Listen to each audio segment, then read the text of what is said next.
અમરેલી જિલ્લાના ધારી વિસ્તારમાં ફરી એકવાર સિંહ પરિવારની હાજરી જોવા મળી છે। ધારી અમરેલી રોડ પર બચ્ચા સાથે ફરી રહેલી સિંહણ કેમેરામાં કેદ થતા વિડીયો સોશિયલ મીડિયામાં વાયરલ થયો છે।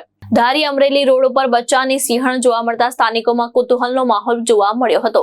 શિકારની શોધમાં નીકળેલી સિંહણ પોતાના બચ્ચા સાથે રોડ નજીક ફરતી જોવા મળી, જે દ્રશ્યો કેમેરામાં કેદ થયા હતા।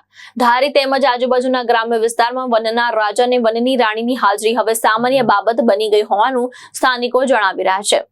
વાયરલ થયેલા વિડીયોમાં સિંહણ પોતાના બચ્ચા સાથે નિર્ભય રીતે અવરજવર કરતી નજરે પડી રહી છે। આ ઘટનાએ ફરી એકવાર સ્પષ્ટ કર્યું છે કે ધારી અને આસપાસના વિસ્તારમાં સિંહ પરિવારનું મોટું વસવાટ છે। સોશિયલ મીડિયામાં સિંહણ અને બચ્ચાનો વિડીયો વાયરલ થતા લોકોમાં ભારે ચર્ચા જાગી છે। વન વિભાગ દ્વારા લોકોને સાવચેત રહેવા તેમજ રાત્રિના સમયે અનાવશ્યક અવરજવર ટાળવા અપીલ કરવામાં આવી છે। મહેશ બારૈયા, દ્રષ્ટિકોણ ન્યૂઝ, અમરેલી।